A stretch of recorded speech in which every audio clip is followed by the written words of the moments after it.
win Friday night, get the juice back, and then I just can't go into that series all fired up until I see them play better. When you were talking about that theory of what the Mets may do with their pitching staff, and Joel Sherman wrote the article after you had brought it up yesterday morning, I still think it's stupid. Okay. Here's the thing. Just win the games. You cannot. You just got to take every game all into itself, and you win every game. That you got to give your team the best shot to win the games. Not worry about the next set of circumstances or problems if, in fact, you go on to win. I'm just telling you this. And maybe I know Buck has done this before. I read the same article. You sent it to me.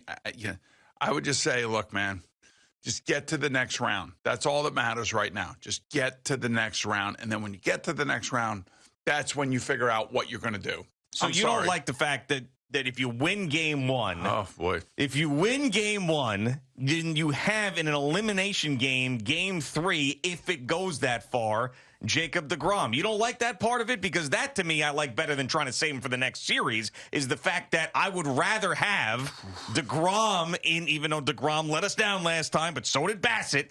But I'd rather have deGrom in that game 3 elimination on Sunday than in game 2, quite frankly, than Bassett in that game 3. All right. I'm just saying. I'm saying this, and I'm trying to be practical about it. I don't want to get over emotional about it, and I don't want to make more out of it than there really is. I'm just saying it's simple for me. You have 2 Hall of Fame pitchers. Mm-hmm. You use them in back-to-back games, and you win the series in 2 games if you can. That's the way I look at it. Because the way that you're looking at, or not you per se, although you were the first that brought it up, and I don't know where you got it from. Maybe you went back. I wasn't the first to bring it up. There were others that were I felt like it. you did. Well, at least, to me, it was you were the first. Maybe you went back and you looked at your scorebook when you were, keeping score for Neil Heaton and Bellport High School. But, if you take anything for granted, that's basically when you lose, man. You take nothing for granted. And the way that you made it sound, hey, I got deGrom in an elimination game, that means you're expecting that either Scherzer or Bassett are going to lose the game, or the bullpen will lose the game.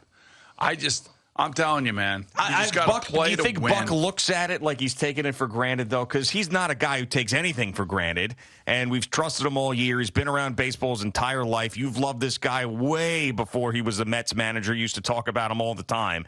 I don't think he's doing this or potentially thinking about doing this because he's taking things for granted. I would say this is not a decision that he's making on his own. There's no way. If, in fact, that is the decision, we do not know if that is the decision. Let's say they lose game 1. Well, then deGrom, says it in the article. deGrom in game 2. Yeah, in other words, deGrom's going to be pitching any sort of elimination game. Yeah. I understand that. My thing is I just want to win, and I want to win as quickly as possible, and I want to put my best foot forward to do that. And then I'll worry about the next series. And I don't want to get into like an elongated argument and discussion. We're not over getting this into whole thing. It's not an argument. I mean, okay. I just don't want to. My thing is take care of business when you can take care of business, and don't let's say the Mets win, say 3-1 on tomorrow night. You don't pick up your foot off of their throat and you throw somebody other than deGrom. That's the way I look at it. Now you throw your best foot forward. You go get the wins. And hopefully, then you worry about the next set of circumstances when you play the Dodgers. But you like Chris Bassett, right? I mean, I know I that do the like last Chris start Bassett. was really bad. The last start was awful. But then again, here's the thing. Those 3 games in Atlanta were filled with pressure. Mm-hmm. And one guy legitimately showed up, and his name was Jeff McNeil, who, by the way, congratulations, you won the batting title. It's an awesome thing. It's an awesome thing for you to do and to be able to say you had it. What? Yay. Yeah, right. Yeah, congratulations. It's an amazing accomplishment. Yeah. No, especially after last year and all the nonsense at the Squirrel and Lindor and everything else. It's a great accomplishment, and good for him and good for the fans. Give him a standing ovation last night. That was great. I love that. And so that's all good. I mean, when you saw them down there in Atlanta, you saw them do things that they don't normally do. That means the pressure got to them. Yeah, of course. I agree. Which is a big problem. And that's one part of my feelings going into this series is, okay, pressure was off, bad team in the Nationals, and all of a sudden you hit again. I need to see Scherzer, DeGrom, and this offense, and the stars on this offense, meaning Lindor and Alonso, show up in those games. I have to see. Well, I actually put him in a category where I don't worry about him. I didn't worry about him in Atlanta. He got his job done. I'm talking about the guys who didn't get the job done in that Atlanta series, which was Scherzer, DeGrom, Bassett, Lindor, Alonso, and really the entire offense outside of Jeff McNeil. Well, they got a lot of hits. They just couldn't get two out hits with men on base. They leave a lot of men on singles. base. Still, yeah, it was a lot of men on base. A lot of men on base. You got to hit home runs. That's why this is the launch angle is a big discussion point. You want to discuss launch angle this morning? No, I do not want to discuss. I didn't think you did because I don't really want to either. But I'm just going to open it by saying, don't take anything for granted. Go out and win with your best players. Do what you do, and then if you get past the Padres, then you worry about the next series. That's all. I mean, you can't go into these things thinking, oh, we got this one in the bag. Because when you start thinking that way, that's when you lose. Yeah, I mean, I don't think it's... Remember how the Knicks were playing Atlanta? Oh, we got this one. We got this one. We got that. Don't worry about it. And then Trae Young just made everybody look idiotic. And even our fans were looking idiotic, yelling F Trae Young. Sure, yes. I mean, so this is what happens. Like, you cannot assume anything. Yeah, I don't know if it's assuming something. It sounds like it is. It's no, because it's actually kind of not, because then you're also getting DeGrom set up for a potential elimination game. So you're not assuming it. You're just putting yourself in the best position to move on. Give me my flamethrowers and let's go. I hope so. And I want to see north-south. I don't want to see east-west on Friday night, whatever the hell that is. I just want to see... Let's go. This is why you're here. This is why you're paid $43 million to be that bulldog tiger that we've been talking about all year long. And I'm talking about Max Scherzer. And, take those two different color eyes, get out there, and let's go. Yeah.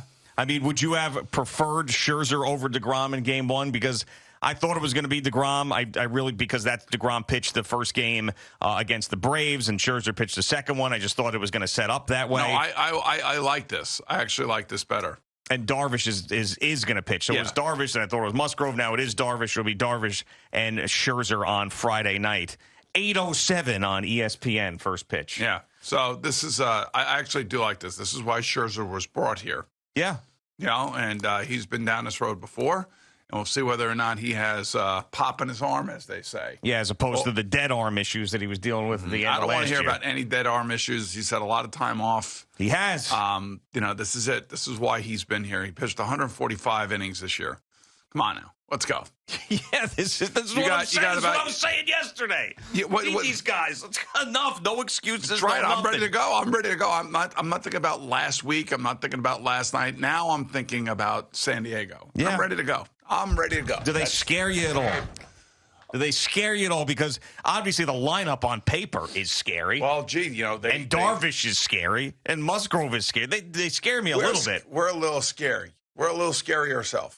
We have guys that can scare other teams. I'm not saying that the Mets don't. They're saying the same thing we're saying about them. This is what the playoffs are all about. This is the agita that comes yourself, San Diego. Right. This is what it's all about, man. This is the agita that comes along with playoff games. This is what we hope for. This is what we live for. This is what we want. Yeah. I don't want to hear any of you yahoos around here talking about like last week in Atlanta anymore. Yeah. No more yahoo talk. No yahoo talk? No more of that. All right, I won't talk about it anymore, but it is part of their story. And that's why the reason. It, man. It's part of their story. Hey, forget 101 wins great on year. the season. Great year. And you still couldn't win the division. Great year. Great regular season. Let's go. Great regular season. It's not going to be a great year unless you win some playoff games. And, let's not overthink this. Who's overthinking stuff? Listen, if they're messing with the pitching staff and figuring out this and that, and we'll hit with the Grom here, we'll go with that. No. Well, this is the part of having Buck as the manager, man. Let's just win. Meticulous. Let's just win and let's move on. He's meticulous. And I'm so jealous of the Yankees and their fans. I could just sit back, watch the Guardians and the Rays. And you know what they're worried Get about? rest. Their bullpen is what they're worried about. Yeah, they're worried about their bullpen, but they're also worried about how do we keep our team sharp now that we have so many days off. Yeah, that discussion. That's a big thing. Right. Well, that's, people who were trying to give you the silver lining with the Mets being the wild card team would say exactly that. Like, maybe it's a blessing in disguise because you keep playing. Yeah. Then all of a sudden you have the momentum. You got a team sitting around in the Dodgers, and then, they've won so much. Maybe they're complacent, and then the Mets are hot, and then they roll into L.A., and then who the hell knows? I don't know. I mean, you could look at every single example in baseball history, and I really don't know if you could say that one thing is better than another. And this is the first time that we have seen this particular format, so we really don't have any evidence to say how it works out. We've seen a one-game playoff plenty of times. We have not seen this 3-game wild card series into a 5-game NLDS ALDS. So I certainly do not like one-game playoffs. No, that sucked. That was just terrible. That was terrible. I mean, think about if this were last year and the Mets had 101 wins and it came down to one game, you know how frustrating that would be? Or even prior to that, before the wild card was even a thing, and the Mets would have been out of the playoffs. So what would be amazing is that we literally have a potential if the Mets go and win this weekend. Oh, don't take anything for granted here. I'm not taking. I didn't take it for granted. I said if. Okay. And then they got to go to L.A. I mean, we'll know by a week from Sunday whether or not they're moving on. Yeah. And that's how fast it's going to happen. Sure. Regular season drags on forever. And Postseason's bang, bang, bang. It's bang, bang. Let's get through it. Yeah, I know. I really hope that's what we're talking about. And it could set up, if things work the way that we want them to for the Yankees and Mets, it could set up for epic ALCS and NLCS matchups. I mean, if we're sitting here talking about the Yankees and the Astros and the Mets and the Braves, it does not get any better than that. And then potentially Subway Series after that. If that happened, oh my God. What are you doing? You're counting stuff? 1, 2, 3, 4, one 5. Pitch, one inning, one game. You just did it yourself. Get focused on one pitch, did it yourself. one inning. You just did it yourself. I know what I did, but I was like speaking in generalities. So was I. And hypotheticals. Yeah. And no. You're talking about epic this, epic that. It would be if what that I want happened. is I want an epic. How many? I want an epic performance from Mad Dog Scherzer tomorrow. That's what I want. Yeah. And I want to see the offense show up, not get shut down by Darvish like he did last time. That's what I really want to see. I'm not as worried about Max. I do think he'll pitch well, even though he didn't in Atlanta. I think he'll pitch well. It's the offense I'm worried about. I don't want to see, the fifth inning, Machado comes up, hits a home run, and we're down 1-0. Yeah. I don't want to see that. No, I don't want to see any runs at all. I'm with you. Strike out the side, score in the bottom, half of the first. I always say pitch to contact. Oh, yeah. Conserve the pitches. Sure. When you go deep into counts and you strike people out, unless it's one of those immaculate innings. Well, that's what Scherzer was doing in that perfect game. He wasn't striking everybody out that perfect game through 6 innings that he had. Yeah. And his pitch count was around 60-something. So that's what you want. Perfect. Yeah. I mean, just get off to a good start. Come on. I feel like you're excited now. I do feel like, the tinge of anger that you had coming into the last 3 days, and here we are on Thursday now. So it's the eve of the playoffs. Yeah. And we got a little football tonight. Yeah. Little Indianapolis Colts at the Denver Broncos. And not a great matchup. Don't love it. Jonathan Taylor not playing either. Shaquille Barrett not playing. Yeah. And Russell Wilson's just a tough watch these days. Just watching him on the field, off the field, just but a you're tough gonna watch. Oh, of course I'll watch. And I'll watch on Prime Video.